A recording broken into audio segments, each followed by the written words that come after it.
Hey man, welcome to the show. Very nice to have you. Hi Akash, thank Hi, you. can you introduce yourself, please? Yes, so hi everyone. My name is Sarthak Mittal. I did my graduation from Delhi University. Currently, I'm pursuing law from Amity University, Noida.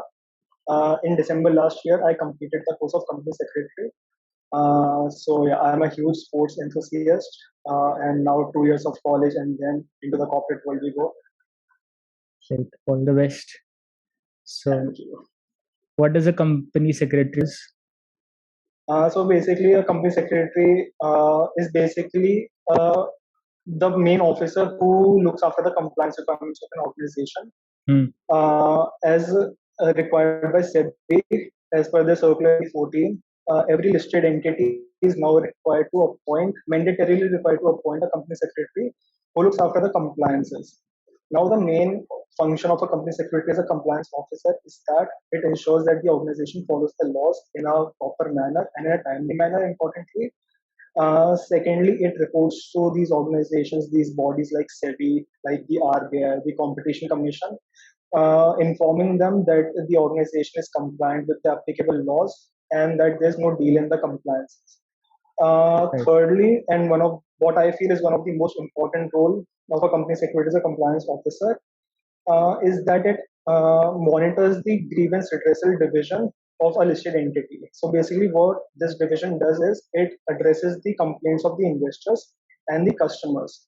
Now, no matter your organization, whether your organization is a large scale organization or small scale organization, uh, every customers will have complaints against the organization at hmm. certain point in time.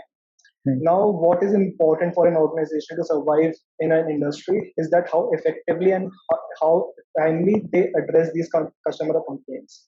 hmm. So basically, the job of a company secretary as a compliance officer is to ensure that the organization looks after these complaints and not only looks after this, but also responds to these complaints in a timely and in a customer friendly manner. Right. So, every organization needs to have a company secretary now. A listed entity, yes. Other than a listed entity, there are certain requirements which are, if a company fulfills, they are required to appoint a company secretary mandatorily. And you said that they answer to regulatory bodies like SEBI. Can you give a little Yeah. description about what SEBI is? So basically, SEBI, which is an acronym for Securities and Exchange Board of India, what SEBI does is it regulates the securities market. Now, what Hmm. is meant by that is it protects the interest of the securities market as a whole and of the Hmm. investors as well. So basically, SEBI, through a company secretary, ensures that the organization is not indulging in void practices such as insider trading. Right. So basically, SEBI requires that investors have complete transparency when it comes to securities market, so that their money does not go down the drain because of the malpractice of certain other people who have certain other advantages because of their close contacts in an organization whose shares are listed on our stock exchange. Right. So, is it the sole job of the company secretary to ensure the compliance by the company? No, I don't think CS is the sole authority to ensure that the compliance are done. Actually, CS oversees that the compliance are done. Right. When it comes to the responsibility part, I feel that everyone in the organization has the responsibility to do this. Now, a lot of people think that the chief executive officer is ultimately responsible, which is partially true. But if you look at a smaller organization, the Hmm. manager, the an owner manager is effectively the chief executive, Hmm. and in a large entity the CEO cannot possibly look at every employee and ensure that the compliance requirements of every particular division are followed. So what he does is that he delegates the responsibility to the senior managers, and the senior managers in turn assign the responsibility for the development of Right. compliance measures to the employees. Though, so the company secretary oversees that this process is done in a timely manner, effective manner, and that the reporting to the regulatory bodies, like you said, SEBI, is done in a Hmm. timely manner, so that nothing is, concealed, nothing is Hmm. hidden from the public, Hmm. whose money is ultimately invested in the company. Right. So, what are listed entities? Are they the one that are Listed, registered? yeah, registered not exactly, but these are the Hmm. entities whose shares are listed on the stock exchange, be it the national stock exchange, the Bombay stock exchange, Right. or the They're stock public. exchange, or the other. Yeah, exactly, the public. Right. Right. Like recently, Paytm came up with an IPO, right? Hmm. So it has offered its shares to the public. In technical jargon, it basically means that it has listed its shares on the stock exchange. Hmm. Now it is inviting the public to put money in the company, and in return for that money, they're offering an ownership in the company to the general public. And that is called an IPO, right? Yeah, exactly. IPO is basically when a company for the first time issues its Hmm. shares to the public in return for the Hmm. public's money. Right. That is an IPO, Right. full form initial public offer. Hmm. And in your own words, can you define what compliance means? Right. So compliance, if we look at it from a layman's language, in simple Hmm. terms, it basically means complying or fulfilling certain requirements, certain laws or rules which an organization has to adhere to. Hmm. Right. Now, a lot of people misinterpret the term compliance as just fulfilling the requirements of law. However, compliance requires an organization to not only fulfill these requirements, but also Hmm. understand what is the impact on the organization if they do not fulfill these requirements. Like, Right. what are the consequences? So, that is a very integral part of compliance, of that understanding the impacts that not following these compliance requirements will have Hmm. on them in the long run. Okay. So does CSR also form a part of compliance? CSR, yes, for certain companies that fall within that criteria bracket. CSR is a compliance requirement. So basically, CSR, it is a lot of companies, what they're doing, especially in the COVID times, is that even if they fall outside that bracket of requirement, Hmm. that turnover capital, that paid up capital requirements, even if they fall out of that bracket, they're voluntarily indulging in CSR, because Hmm. CSR gives you that advantage over companies that are not indulging in CSR activities. Hmm. That not only are you looking at a economic goal, but you are doing something for the society in return, because an Right. organization naturally borrows resources from the society itself. So an organization has a responsibility to give something back to the society, which Hmm. now the Companies Act has given it a form of CSR. Right. Okay. So what happens if the company does not follow the compliance, and what happens when the employees do not follow the compliance? Right. So I'll answer first what happens if, Right. what are the consequences for an organization? Hmm. Because then the consequences of employees are almost implied. They are Hmm. almost same that applies to an organization, only on a smaller scale. So if you go online, you'll find a list of consequences for non-compliant company. But personally, I divide them into three major categories. The Hmm. first and the most obvious one being penalties and fines. Now, a lot of people believe that penalties are only in the form of monetary fines, but that is Hmm. not the case. Penalties may also include, limitation on an organization's activities, Hmm. additional barriers to approval for trade and export. Hmm. It may often lead to imprisonment for the directors. Right. Now, a general perception in the minds of people is that these large MNCs, these large Hmm. organizations who have contacts all over the globe are easily able to escape from these penalties. But what they Hmm. don't understand that is that once an investigation is initiated by a government body, it costs many hours of work and potential clients as well. Hmm. When a company comes into the limelight, uh, when some news channel shows the news that a penalty is being imposed on this particular company for non-compliance, what happens is that there are reputational damage to that company. The potential customers may leave, and suppose a company has 10 branches and a particular Hmm. branch has failed to comply with the requirements. The impact will not only will not be on that branch only, but on the remaining 9 branches as well. So Hmm. all the franchises suffer because of the non-compliance of one particular branch. Hmm. So that is the first category, that is penalties and fines. Second Hmm. one is reputational damage. A business's Right. public image is, I think, the biggest key to its success. Hmm. And when a company is thrust into the public eye for failing to comply with the compliance Hmm. regulations, there are reputational repercussions which ultimately lead to distrust. Now, once Hmm. that happens, the road for recovery is very difficult, Hmm. because the loyal customers of the organization leave. B, the potential customers who would have been attracted otherwise are swayed Hmm. off because this non-compliance comes into light. And thirdly, the potential beneficial partnerships that may have developed, the other partner will think thrice before coming into a partnership with this Right. entity, because it come into the limelight because of non-compliance. Right. And the third one, which I feel is the most stringent consequence that any organization can face, is a roadblock in funding. Now, what people have to realize is that no matter the size of your organization, every company needs funds to move out of your domestic markets Hmm. and make a name for yourself in the international markets. Right. Now, the prerequisite of any funding exercise is the status of your tax finances. A company which is non-compliant cannot get funded, let alone at the third or the fourth phase, but even in the seed investment level. Hmm. The chance of a non-compliant company availing bank loans are next to 0%. So Right. that is the reason why I think this is the most severe consequence an organization can face, because without funds, you cannot possibly progress. You cannot, Hmm. expand. You cannot open new branches. You Hmm. cannot hire staff. So this is a roadblock in funding is potentially the worst thing that can happen to an organization because of Right. non-compliance. So if a company is caught, not complying with a certain rule, Yeah. so do they use the following tactics, such as scapegoating it to the CEO or some higher level authority that they were the sole people responsible?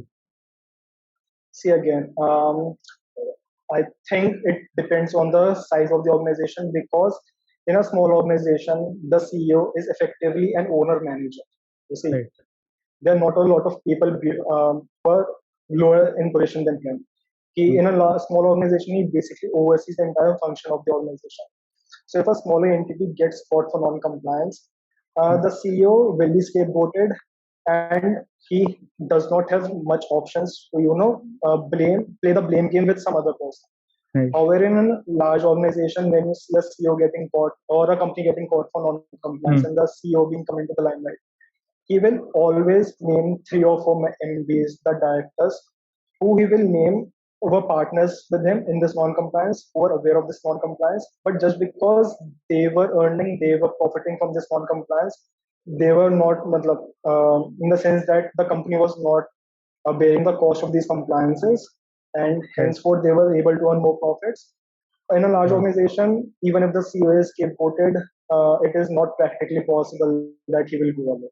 He will take two or three people with him. Hmm. Right. And are all the rules of compliance implemented through the HR department? Again, this is a myth that actually not a myth. I don't blame people like who are not from this profession if they believe that the Hmm. HR department is ultimately responsible. You see, the HR professionals are trusted with the responsibility of understanding what compliance the organization needs to do. Hmm. Along with this, they are also given the role of communicating these requirements to the employees and developing ways in which the employees implement these requirements. Right. Now, in a lot of organizations, there's very subcategories of compliance like legal Hmm. compliance and HR compliance. In many organizations, the HR compliance as a whole gets delegated to the compliance committees and the legal department. Now, what that does is those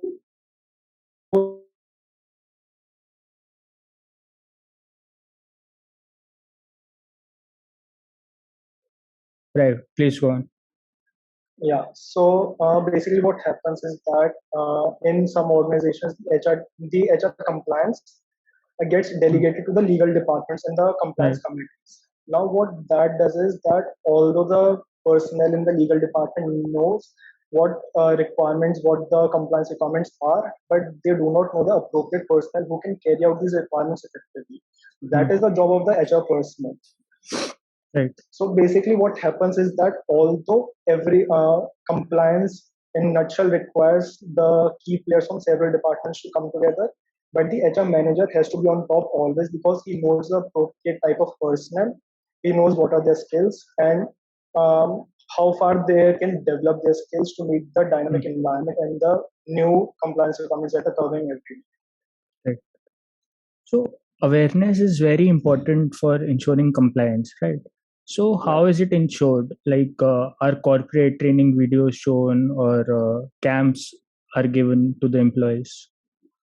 Right. So as we know, with the industrialization and with Hmm. the current government, uh, Right. a lot of pressure has been put on the companies to, Hmm. make everything transparent, from the production activities to the revenues. Everything the government wants that the general public is able to view that.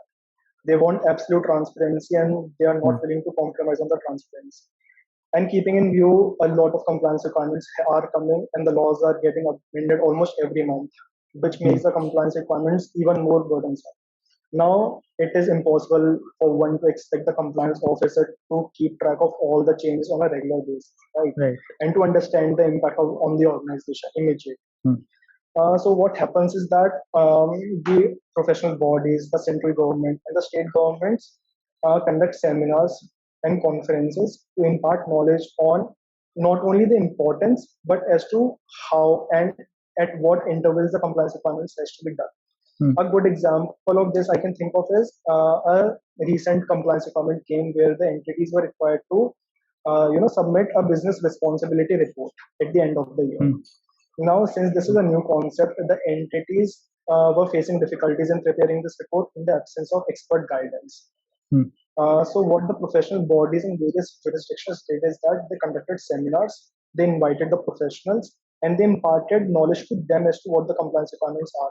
So, by doing this, they created a team of competent professionals who can guide the organization not only on what the compliance requirements mean, but actually what all to include in this report, at what interval, and what is the Hmm. appropriate format of this. So the Right. seminars and conferences conducted by these professional bodies and the government helps to create a team which can further impart knowledge, which helps to develop minds further. Hmm. Right. And this insurance that the compliance is followed, who in the government keeps a check or inspects going to company, like surprise examination? Yeah, Yeah. yeah. See again, in case of no, in case of government companies, firstly, Hmm. there is no mandatory requirement as of now to appoint a company secretary. So what Hmm. happens in government companies is that the CAB or the Controller and Auditor General of India, what he Hmm. does is that he audits the accounts, looks after the compliance requirements, and reports directly to the government in his annual reports. Hmm. So the government companies, the compliance by government companies is basically taken care of by the CAG. Now, coming to Right. non-government companies, it is practically impossible for government officers to go to each company at the end of the year Hmm. or even after every month to view whether the compliance has been followed or not. Again, here comes the role of those regulatory bodies like SEBI, like the RBI, the Competition Commission of India. Hmm. So what these bodies do is that they impose certain compliance requirements on the entities. Like for example, SEBI imposes certain requirements on a listed entity that you have Hmm. to report this at the end of the year, and we give you say 30 days from the end of the year. You have to submit this report. Now, if the Hmm. company does not submit this report, penalties are imposed on them. Right. So the government per se does not itself look after the compliance requirements, but it establishes these bodies. Another example would be the RBI. The Reserve Hmm. Bank of India looks after the compliance requirements. Basically, what we call in law as Foreign Exchange Management Act provisions. So, how much export, how much import, what are the foreign exchange limits that are allowed in a particular financial year? All these are Hmm. regulated by RBI, and these Right. bodies are not only given the responsibility of overseeing these requirements, but Hmm. in order to inculcate a sense of fear in the organizations, these bodies are also given the power to impose penalties whenever they feel like a company is on the path of non-compliance. Hmm. Right. So basically, the government companies are more strict towards compliance, right? Government companies, yes, because of course Because some CAG media is covers directly them looking. first. Exactly.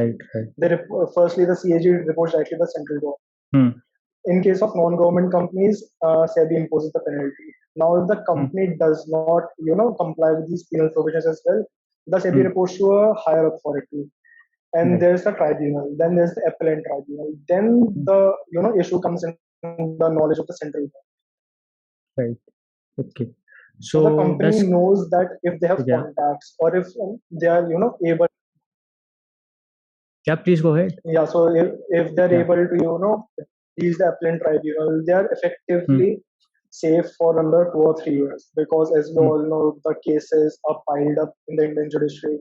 So they know Hmm. they're safe for another 2 or 3 years, and after Hmm. that, through their contacts, they can bribe, and Hmm. chance here that the thing might not reach the central government. So of course, government companies are more at risk when it comes to compliance. Hmm. Right. Do criminal branches of law, such as sexual harassment, also come under compliance? Yeah, it actually does. So companies, I think, in general, companies are required to submit a report at the end of the year as Hmm. to how many cases of sexual harassment have been reported at the beginning of the year, how many have been Hmm. resolved, how many are pending, and what are the actions that have been taken to ensure that these actions are not repeated. This is especially in the light of recent cases that there's been sexual harassment against women Hmm. at workplace. There's been discrimination on the basis of caste and gender. So the Hmm. government has mandated the companies to submit a report in which they give a full detail, exact number, and then Right. if there's a discrepancy in the numbers, they take actions against that company. Hmm. If we talk about HR recruitment and acquisition, so what rules are given to ensure equality of opportunity? Right. So of course, like you mean the opportunity to every Everybody. person, right? Yeah. Yeah. Yeah. So of course, firstly, the quota is there. Now, Hmm. a recent development, I would say, is that listed entities have been mandated to appoint a women director. Right. Which is a very big step. Earlier in the Companies Act 1956 till the Companies Act 2013, there was no provision regarding the appointment of a women director in companies. But with the amendment, with a lot of new case laws, Hmm. the Companies Act 2013 makes a specific provisions which is supported by SEBI as well, that listed entities have to mandatorily appoint a women director in their company. Hmm. Right. Moreover, when it comes to the remuneration that is paid to males and females, Hmm. a specific provision has been added in the regulations which says that there cannot be any discrepancy in the salary that is given to an officer on the basis of their gender. You know, you can pay someone more on the basis of merit, Hmm. but the basic pay has to be the same for all genders. And there must be a reason also reported why the payment is more given. Yeah, exactly. See, the thing is, earlier, if you end up a female, they would not Hmm. bring it into light. But now Right. they know that, now they know their rights. They're more educated. Right. They know that if they go to the tribunal or they go to the court, they have a relief there for them. Hmm. So the companies themselves restrict them, from underpaying women employees because Hmm. of fear that their name will come out in light. And of course, now there's a more gender equality in corporate world, at least. Hmm. So yeah, there's a regular Okay. check that the women are not underpaid. Right. Speaking further on the topic, are there any maximum working hours that women should work, or they should not work beyond 10 p.m., say, or should go in the corporate car? See, again, it depends on the job profile. Like Right. normal business hours, if you say, in a corporate world, Hmm. it's 9 a.m. to 6 p.m. It does not Hmm. matter whether you're male or a Right. female. Um, you cannot be in under, except in exceptional circumstances, to work beyond 6 p.m. Hmm. You get the Sunday off. You cannot be asked to come to work on Sundays. Moreover, in case of females, there's a provision which mandates companies to not appoint any women in any workplace which involves standing for long hours immediately Hmm. 6 months prior to their pregnancy. You Right. know, and also there's an added provision which says that after the mother has given birth, or in case of a miscarriage, Hmm. the women cannot be employed in a job, and the women cannot be employed in a job that involves, lifting, like in construction activities.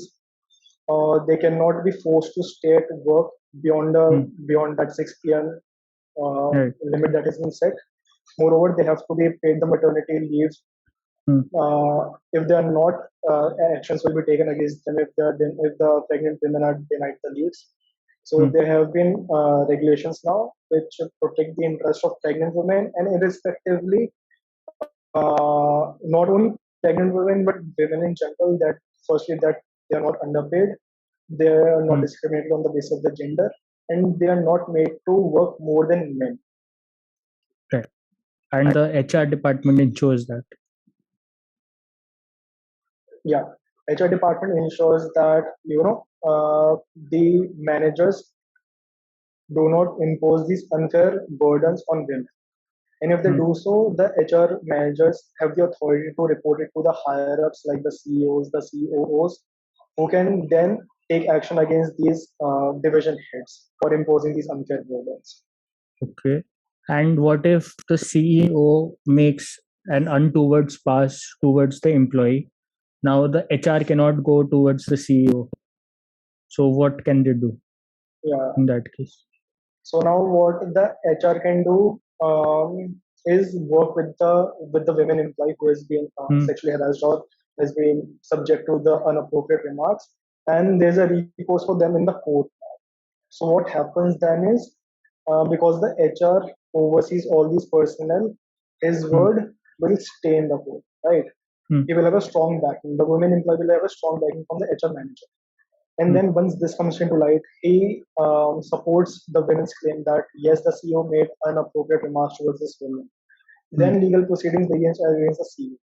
And then again, we come to the same point that once now the company's image has come into the public eye for all these inappropriate activities, the Hmm. repercussions will be huge. Hmm. Right. And what burden of proof is a woman required to show that she has been harassed? See, of course, there's no as such documentary evidence that she can produce, Yes. but the oral evidence comes into play here because Hmm.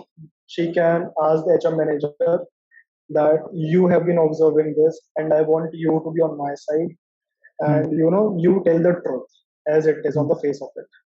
She can take the help of her peers. Hmm. She can confront the CEO directly, but of course that I don't think will make much of a difference. So the recourse available to her is that court. She Hmm. has a peers, she has the HR manager on her side, Hmm. and then the legal proceedings begin. Because documentary evidence is basically impossible. You can, perhaps make a recording of that, but that has a very low evidentiary value. Hmm. Right. And what actions constitute sexual harassment in workplace? Sexual harassment at workplace basically constitutes firstly making inappropriate remarks, Hmm. inappropriate touching, Hmm. which is a big issue nowadays. Hmm.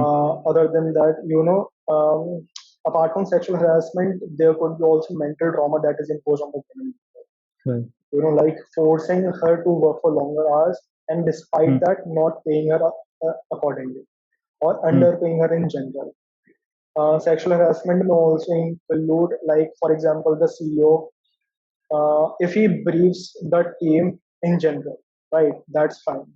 But after the meeting is over, if he asks a particular women employee to stay in his office, Hmm. because then there will be no witnesses to that.